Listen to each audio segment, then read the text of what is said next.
अखिलेश यादव जी। अध्यक्ष महोदय, मैं सबसे पहले आपका धन्यवाद देना चाहता हूं कि आपने मुझे अपनी पार्टी की तरफ से राष्ट्रपति जी के भाषण बोलने का मौका दिया है। अध्यक्ष जी, सत्ता पक्ष और विपक्ष दोनों लगातार अपनी बात रख रहे हैं।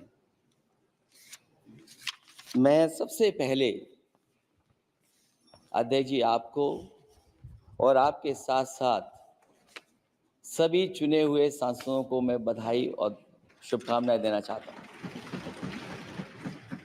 साथ ही साथ मैं सबसे पहले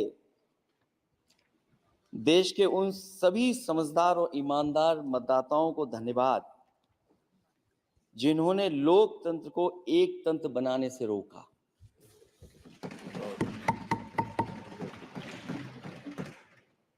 चुनाव के समय पर अध्यक्ष जी ऐसा कहा गया कि 400 पार। मैं समझदार जनता को फिर एक बार धन्यवाद दूंगा और मैं कुछ कहना चाहता हूं कि आवाम ने तोड़ दिया हुकूमत का गुरूर, दरबार तो लगा है पड़ा गमगीन में बेनूर है पर। अध्यक्ष महोदय, दरबार तो लगा है पर बड़ा गमगीन बेनूर है और पहली बार ऐसा लग रहा है हारी हुई सरकार विराजमान है। जनता कह रही है चलने वाली नहीं सरकार। अध्यक्ष महोदय, जनता कह रही है चलने वाली नहीं, ये गिरने वाली सरकार है। और क्योंकि ऊपर से जुड़ा कोई तार नहीं, नीचे कोई आधार नहीं, अधर में जो है अटकी हुई वो तो कोई सरकार नहीं। दरअसल पूरा इंडिया समझ गया है कि इंडिया ही प्रो इंडिया है। इस चुनाव में इंडिया अलायंस की नैतिक जीत हुई है। ये पीडीए इंडिया की सकारात्मक राजनीति, पॉलिटिक्स जो पॉजिटिव है, पॉजिटिव पॉलिटिक्स की जीत हुई है। ये इंडिया पीडीए की सोशल जस्टिस मुहिम की विक्ट्री है। 2024 का परिणाम हम इंडिया वालों के लिए जिम्मेदारी से भरा पैगाम भी है। और अगर हम यूं कहें अध्यक्ष महोदय कि 15 अगस्त 1947 अगर उपनिवेशिक राजनीति से आजादी का दिन था तो 4 जून 2024 देश के लिए सांप्रदायिक राजनीति से आजादी का दिन रहा। ये सांप्रदायिक राजनीति के अंत और सामुदायिक राजनीति की शुरुआत है। जहां सांप्रदायिक राजनीति का अंत हुआ है, वहीं सामुदायिक राजनीति की शुरुआत हुई है। सबसे अच्छी बात हुई ये है कि इस चुनाव में सांप्रदायिक राजनीति हमेशा के लिए हार हो गई। अध्यक्ष महोदय, कहने को सरकार ये कहती है कि ये 5th लार्जेस्ट इकोनॉमी बन गई है और जीडीपी के मामले में 5th वर्ल्ड की इकोनॉमी बन गई है। लेकिन अध्यक्ष मोदी, ये सरकार क्यों छिपाती है कि अगर ये हमारी सबसे लार्जेस्ट इकोनॉमी, अगर हम 5वें नंबर पर हैं, तो हमारे देश की पर कैपिटा इनकम, प्रति व्यक्ति आय हमारे किस स्थान पर पहुंची है।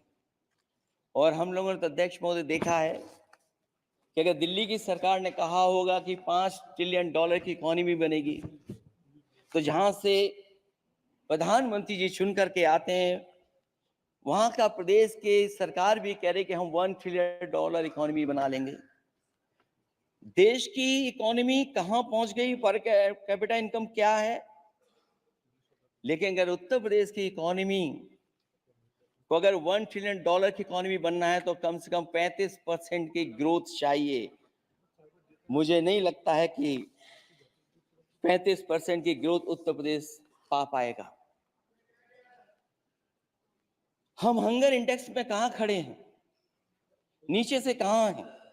जो 5th लार्जेस्ट इकोनॉमी की बात कर रहे हैं वो इनइक्वालिटी के पैरामीटर पे कहां खड़े हैं, वो हैप्पीनेस इंडेक्स में कहां खड़े हैं। और जो लोग चुनाव को अपने तरीके से मोड़ते हैं, मैं उन्हें कहना चाहता हूं कि अध्यक्ष महोदय, इस चुनाव के परिणाम ने तोड़ने वाली राजनीति को तोड़ दिया है और जोड़ने वाली राजनीति की जीत हुई है। इस चुनाव में धन छल बल की नकारात्मक राजनीति की शिकस्त हुई है। ये चुनाव जो देश का हुआ, ये सकारात्मक राजनीति का नया दौर शुरू हुआ है। इस बार प्रो कॉन्स्टिट्यूशन वालों की जीत हुई है। हम मानते हैं संविधान ही संजीवनी है, उसी की जीत हुई है। ये संविधान मंथन में संविधान रक्षकों की जीत हुई है। अब ऊपर से नीचे की राजनीति का अंत हो गया है। अब नीचे से जो समाज की जो आवाज उठेगी वही राजनीति का आधार बनेगी। मैं कहना चाहता हूं कि देश किसी की व्यक्तिगत महत्वाकांक्षा से नहीं, जन आकांक्षा से चलेगा। मतलब अब मनमर्जी नहीं, जनमर्जी चलेगी। इस चुनाव का बड़ा पैगाम यही है।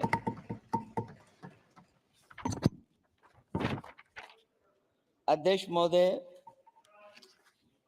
बहुत सी बातें हुई हैं। अगर उत्तर प्रदेश की बात ना हो, क्योंकि अध्यक्ष महोदय सबसे बड़ा प्रदेश जहां है, उसने हर बार दूसरे दल को समर्थन देकर के सरकार बनाई।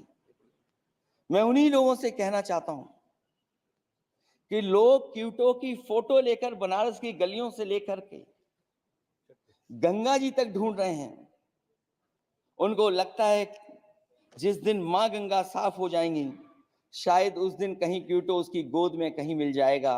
बनारसी लोग चाहते हैं कि कोई गंगा जी के भी तल में उतरकर उसका दर्द भी जाने।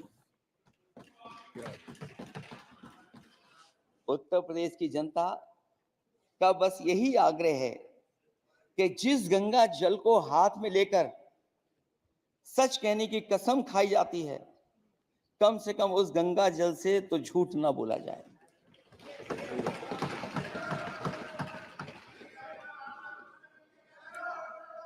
जहां विकास के नाम पर खरबों रुपए की लूट का राज खोलते भ्रष्टाचार के गड्ढे प्रदेश का नाम खराब कर रहे हैं, वहीं पहली बारिश में ही टपकती हुई छत और गिर चुकी स्टेशन की दीवार बेईमानी की निशानी बन गई है।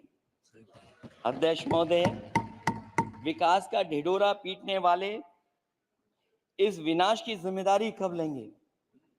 और रही सच्चे विकास की बात, तो हमने जो सड़क बनाई उस पर हवाई जहाज उतरे थे और उत्तर प्रदेश की मुख्य नगरी में सड़कों पर नाव उतरी हैं।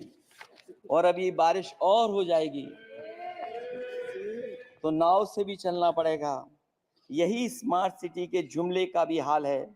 न तो जाम से छुटकारा मिला, न बुनियादी सुविधाओं से कोई निजात मिली, न कोई बुनियादी सुविधाएं मिल पाई हैं। मुझे याद है अध्यक्ष महोदय, देश के प्रधान सांसद जी ने अनाथ पशुओं के बारे में बहुत कुछ कहा था। अनाथ पशुओं की समस्या से छुटकारा दिलवाने के लिए कब वादा किया हुआ, लेकिन कई चुनाव बीत गए हैं, अभी तक गन्ने का भुगतान 2 हफ्ते का वचन जो दिया था, कहां दिया था? अब तो वचन देने वाले को भी याद नहीं है। हर बात को जुमला बना देने वाले लोगों के ऊपर से जनता का भरोसा उठ गया है। इसीलिए बहुमत की सरकार नहीं है, ये सहयोग से चलने वाली सरकार है। डबल इंजन के नाम पर उत्तर प्रदेश को टकराहट के सिवा कुछ हासिल नहीं हुआ है। उत्तर प्रदेश में प्रभुत्व की लड़ाई दो लोगों को आपस में लड़ा रही है, लेकिन उसकी मार जनता को सता रही है। पिछले 10 सालों की उपलब्धि बस इतनी रही कि एक शिक्षा परीक्षा माफिया का जन्म हुआ। अध्यक्ष महोदय, जिस समय चुनाव में थे और उत्तर प्रदेश में वो हालात देखे हैं कि नौजवान जब भी तैयारी कर करके जाता था और परीक्षा दे करके लौटता था तो उसको पता लगता था कि पेपर लीक हो गया। और उत्तर प्रदेश में केवल एक पेपर लीक नहीं हुआ है, जितनी भी परीक्षाएं हुई हैं सब पेपर लीक हुए हैं। केवल उत्तर प्रदेश ही नहीं, मैं माननीय सांसद की तरफ से सुन रहा था, कई ऐसे प्रदेश हैं जहां पर परीक्षाएं देने तो बच्चे गए, लेकिन वहां भी पेपर लीक हो गया। और अभी जब 4 जून को रिजल्ट आया, उसके बाद जो बात उठी है, देश की सबसे प्रेस्टिजियस परीक्षा, उसका भी पेपर लीक हो गया। और आखिरकार ये पेपर लीक हो क्यों रहा है? सच्चाई तो ये है कि ये सरकार पेपर लीक इसलिए करा रही है कि सरकार नौकरी नहीं देना चाहती, रोजगार नहीं देना चाहती, उन नौजवानों का भविष्य नहीं बनने देना चाहती। पिछले 10 सालों की उपलब्धि बस इतनी रही है कि एक शिक्षा परीक्षा माफिया का जन्म हुआ है, जिसने तथाकथित अमृत काल में युवाओं के भविष्य की आशाओं को ही जहर दे दिया है। जो सरकार उम्मीद को मार दे, वह न तो वर्तमान को सुधार सकती है, न भविष्य को संवार सकती है। सरकार आशा का प्रतीक होनी चाहिए, निराशा का नहीं। जनता चाहती कि हर समस्या के लिए बीते कल को जिम्मेदार ठहराने के बहाने को सरकार छोड़े और आने वाले कल की बात करे। अगले 1000 साल के झूठे सपने दिखाने वाले अगले महीने होने वाली परीक्षाओं के लीक न होने की गारंटी कब लेंगे? जनता अब न तो किसी बहकावे में आएगी और न किसी के बहलावे फुसलावे में आएगी। जो लोग कहते हैं कि अमृत काल की बात करने वाले जनता का जागरण काल आ गया है, आज इस सदन में नए राजनीतिक जागरण के अनेक प्रतिनिधि बैठे हैं। अब जब बात होगी तो सच्ची बात होगी और जनता को पूरी सच्चाई के साथ हम लोग अपनी जिम्मेदारी के साथ बात रखेंगे।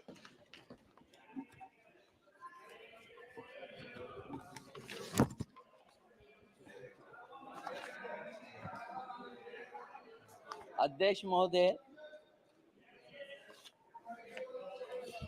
एक जीत और हुई है, एक जीत और अध्यक्ष महोदय हुई है। मैं जानता हूं सत्ता पक्ष बैठे वाले लोग समझ गए होंगे। अयोध्या की जीत भारत के परिपक्व मतदाता की लोकतांत्रिक समझ की जीत है। और हम तो अध्यक्ष महोदय यही सुनते आए हैं, होए वही जो राम रची राखा, ये है उसका फैसला। अध्यक्ष महोदय, होई वही जो राम रची राखा, ये है उसका फैसला, जिसकी लाठी में नहीं होती आवाज। जो करते थे किसी को लाने का दावा, वो हैं खुद किसी के सहारे के लाचार।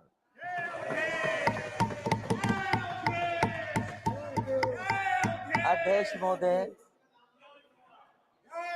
मैं फिर कह देना चाहता हूं, होए वही जो राम रची राखा, यह है उसका फैसला, जिसकी लाठी में नहीं होती आवाज। जो करते थे किसी को लाने का दावा, वो हैं खुद किसी के सहारे के लाचार। हम अयोध्या से लाए हैं उनके प्रेम का पैगाम, हम अयोध्या से लाए हैं उनके प्रेम का पैगाम, जो सच्चे मन से करते हैं सबका कल्याण। सदियों में जन जन गाता है जिनके गान, अभय दान देती जिनकी मंद मंद मुस्कान, मानवता के लिए उठता जिनका तीर कमान। अध्यक्ष महोदय, जो असत्य पर सत्य की जीत का है नाम, उफनती नदी पर जो बांधे मर्यादा के बांध, वो है अवध के राजा पुरुषोत्तम प्रभु राम। हम अयोध्या से लाए हैं उनके प्रेम का पैगाम।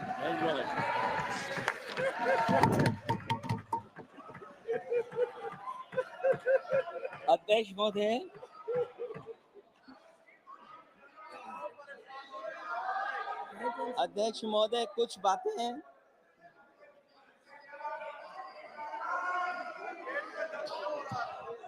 महोदय, कुछ बातें समय और काल से परे होती हैं। इसलिए आज यहाँ उत्तर प्रदेश के सदन में पढ़ा गया एक शेर याद आ गया, जो तब सही था अब और सही साबित हो रहा है। इजाजत हो अध्यक्ष जी तो मैं अर्ज करूं। हजूरे आला आज तक खामोश बैठे इसी गम में,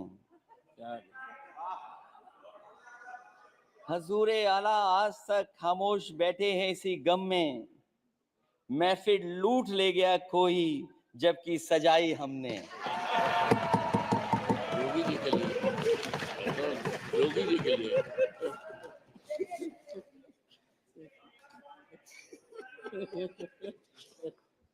अध्यक्ष महोदय,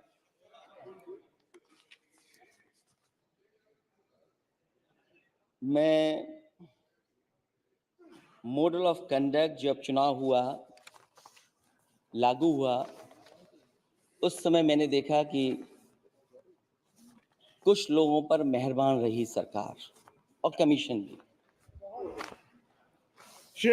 कई, मैं बहुत डिटेल में नहीं जाना चाहता हूं अध्यक्ष महोदय, लेकिन कहीं ना कहीं प्रश्न उस संस्था पे भी लगा है, और अगर उस संस्था पर प्रश्न लगा है तो लगाने वाली सरकार की वजह से लगा है। इसलिए अगर निष्पक्ष होगी वो संस्था तो न केवल हमारा लोकतंत्र स्वस्थ होगा, बल्कि हमारे लोकतंत्र और मजबूत दुनिया में दिखाई देगा। अध्यक्ष महोदय, ईवीएम पे मुझे कल भी भरोसा नहीं था, आज भी नहीं भरोसा। मैं 80 के 80 सीट जीत जाऊं तब भी नहीं भरोसा। और मैंने अपने चुनाव में कहा था अध्यक्ष महोदय, ईवीएम से जीत करके ईवीएम हटाने का काम करेंगे। न ईवीएम का मुद्दा मरा है, न जाएगा खत्म। जब तक ईवीएम नहीं हटेगी हम समाजवादी लोग उस बात पर अड़ग रहेंगे। उत्तर प्रदेश अध्यक्ष महोदय वो प्रदेश है जिसने सरकार बीजेपी की बनवाई, एक बार नहीं 2 बार बनवाई, और उसी उत्तर प्रदेश के साथ कितना बड़ा भेदभाव, उत्तर प्रदेश के साथ बड़ा भेदभाव। मुझे याद है वो दिन जब प्रधानमंत्री जी एयरफोर्स के सबसे भारी वाहन हवाई जहाज से उतरे थे सड़क पर। वो अलग बात है कि उस प्रदेश के मुख्यमंत्री उनके साथ नहीं बैठ पाए थे, लेकिन वो एक्सप्रेस वे जो बना था और आज भी जो उत्तर प्रदेश में बन रहे हैं वो उत्तर प्रदेश के बजट से बन रहे हैं। लेकिन दिल्ली की तरफ से कोई एक्सप्रेस वे अभी नहीं दिया गया है। न केवल इंफ्रास्ट्रक्चर में भेदभाव हुआ है, बल्कि हमें याद है कि प्रधानमंत्री जी ने बड़े पैमाने पे गांव गोद लिए थे। और सोचिए, अगर देश के प्रधान सांसद अगर किसी गांव को गोद ले लें और उस गांव की तस्वीर न बदले, तो शायद मैं नहीं समझता हूं कि किसी गांव की तस्वीर 10 साल में बदली होगी। मुझे वो गांव जिसको उन्होंने गोद लिया, जो प्रधानमंत्री जी की आदर्श योजना थी उसके तहत जो गोद लिया गया था गांव, वो 5 वर्ष पहले खूब शोर हुआ था कि बनारस शहर की तरह डोमरी में चमचमाने लगेगा एक गांव। हकीकत में कुछ नहीं हुआ। उसकी दुर्दशा वैसी की वैसी है, जैसे था गांव वैसे ही का वैसा है।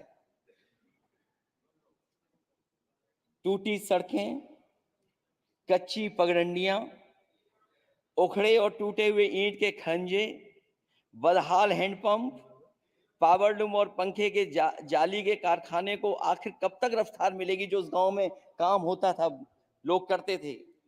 खाली पड़े रसोई गैस के सिलेंडर, अंधाधुंध बिजली कटौती के बीच इस गांव के लोगों को हर सुबह मजदूरी की कभी ना खत्म होने वाली तलाश आखिर कब पूरी होगी।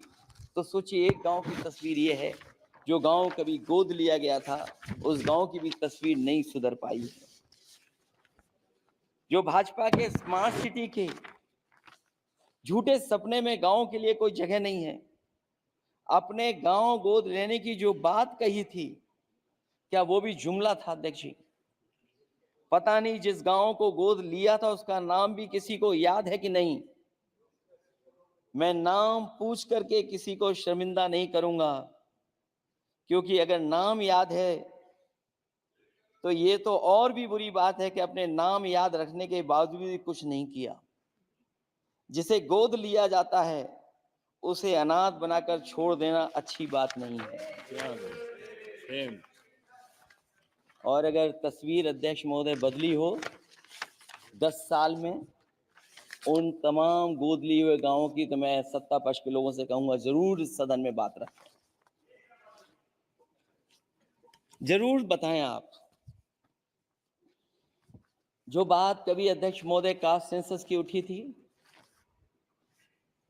हम उस कास्ट सेंसस के पक्ष में हैं कि बिना कास्ट सेंसस के सामाजिक न्याय संभव नहीं है, सबको हक दिला पाना मुश्किल है।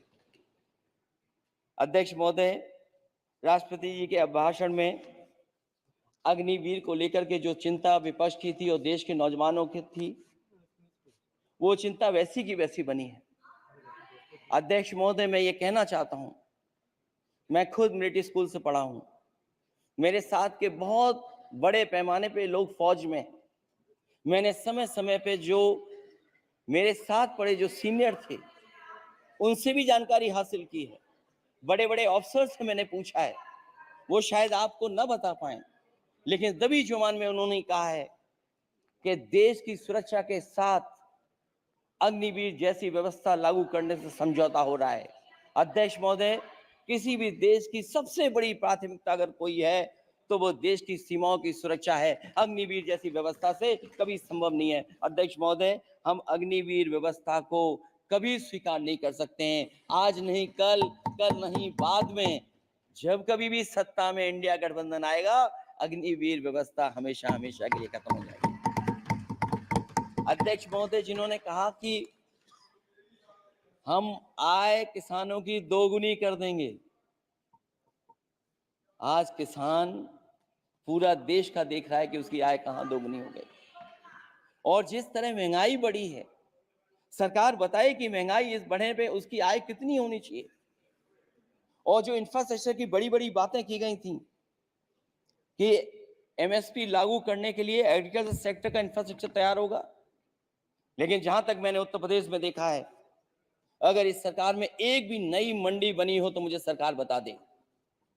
अध्यक्ष महोदय, जो इंफ्रास्ट्रक्चर एग्रीकल्चर सेक्टर में बनाने की बड़ी बात कही थी, अगर सरकार की तरफ से एक भी मंडी 10 साल में बनी हो तो जरूर सरकार बताए। जो सरकार मंडी नहीं बना सकती है उस पर एमएसपी का भरोसा कैसे कर सकते हैं? जिन्होंने एमएसपी का भरोसा दिलाया था,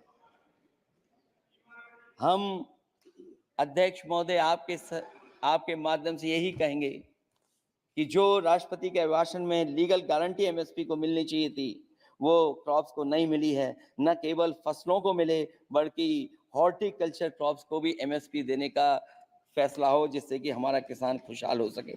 साथ ही साथ ओपीएस की बात अभिभाषण में नहीं आई है।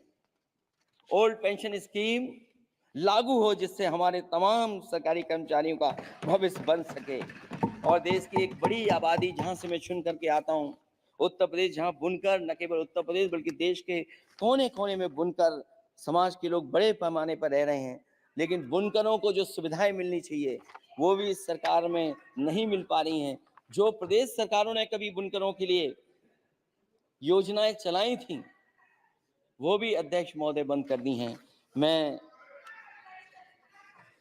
अंत में इतना ही कहना चाहूंगा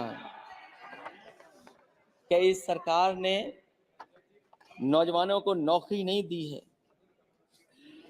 नौकरी और रोजगार उनसे छीने हैं, बहुत नौकरी छीनी है। इसलिए मैं कहना चाहता हूं